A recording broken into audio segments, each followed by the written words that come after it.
You just hope that it's not your child. I'm here to ask you about what happened with these children. No comment. It's just so traumatizing to children. Why was he able to continue working with students? I don't understand why you're trying to protect this man who hurt my daughter. A Wauwatosa mom says the school district brushed off her warnings about a teacher and blocked her from getting information about what happened to her daughter. A few months later, another student got hurt. Here's Fox 6 investigator Amanda St. Hilaire.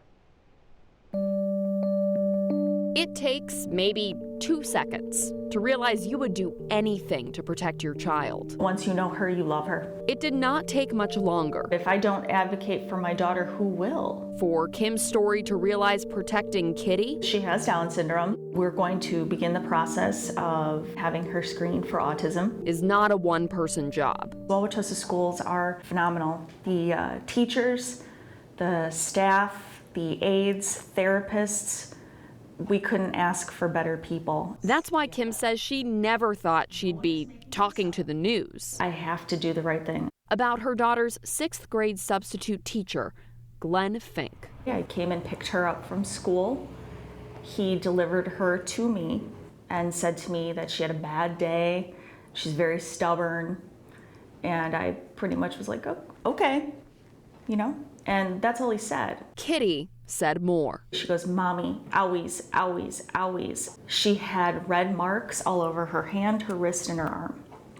And I said, baby, what happened? She goes, Mr. Fink hurt Kitty, owies. Kim got on the phone, but could not get answers. The next day, the principal called me. Kim learned her daughter ran away from Fink and into the boys' locker room. He dragged her out. A school aide told police that days later, Kitty still had bruises. Bruises she would grab when she saw Fink in the hallway. Don't know how far he dragged her. I know that he left marks on her. And I know that he didn't tell me this when I picked her up from school. And I know he didn't report it to anybody else. School district emails show this was the beginning of a battle. First, the principal emails the special education supervisor, saying Kim does not want Fink near her daughter. The reply? It sounds like this was a case of inappropriate restraint, but typically, we don't let parents decide who will or won't work with their child.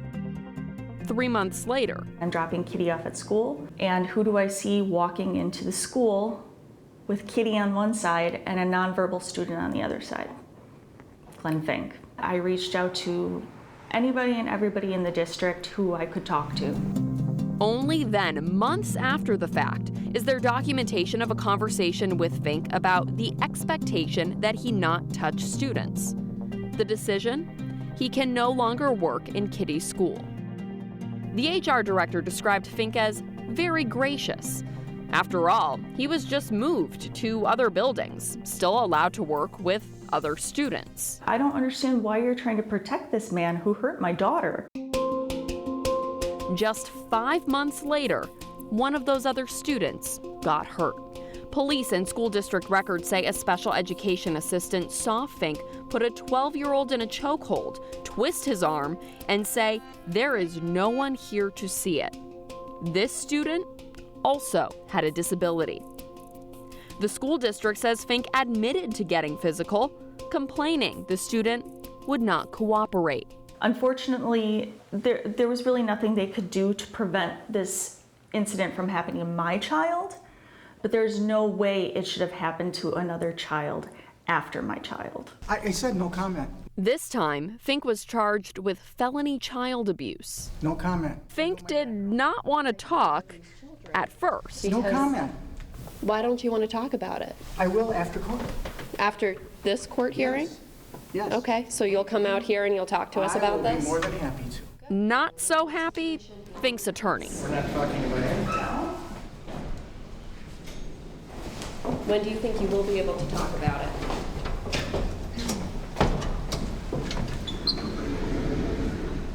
Fink and Wauwatosa School District went their separate ways. But Kim still questions why the problem did not stop with her daughter. They just stonewall me on everything. In fact, she still has questions about what happened to her daughter. He said, well, you're going to have to go ahead and file an open records request.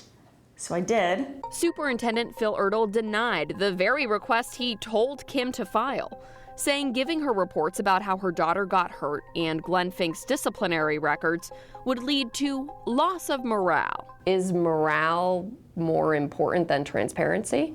Student safety is probably the most important thing that we focus on and continually work toward that end. Transparency is how we operate as a school district. But in that case, you weren't giving a parent information about what happened to her daughter. We released all information that, according to open records law, that we should be releasing. Here's what the school district kept from Kim, but later admitted to us. The records don't exist. No discipline for Glen Fink. No documentation of an investigation after Kitty got hurt. Not even a write-up about what happened. No attempt to separate Fink from students until someone else got hurt. We just get so many calls from parents on this issue. Disability Rights Wisconsin points to state law. School staff can only restrain students, drag, grab, carry, anything preventing them from moving freely, if there's an active risk to physical safety. It's just so traumatizing to children when this really goes wrong or goes unchecked. That's why the law requires documentation. The same documentation Wauwatosa does not have about how Kim's daughter got her bruises. Did the school district follow the law in that case? Superintendent Phil Ertl let us ask our questions. If there's a situation that results in restraint or seclusion, we make sure that it is documented and recorded according to DPI regulations and state law. He just didn't answer them. Why was he able to continue working with students after that? Unfortunately, I can't comment on specific incidents. How do you do an investigation without documentation? Yeah, unfortunately, I can't get into the specific situation. Can you understand why that might frustrate a parent? Yeah, I can't speak to what would frustrate a parent. Here's what he did say. We take safety seriously. We take it extremely seriously. We take it seriously. We do follow all of our policies. I feel very confident that we follow all of our policies. There's no reason to believe that we don't follow those. But we can't verify that if you won't give us information. Silence It's scary. would have been a lot easier for this family. It's a scary situation to stand up and say this happened. But Kim's story wants her story to push the school district she loves to protect students like Kitty. Sometimes you have to do the scary thing because it's what's right. We did find school district emails from people saying they had good experiences with Glen Fink. But advocates say even one case of inappropriate restraint can traumatize a child, especially a child with a disability.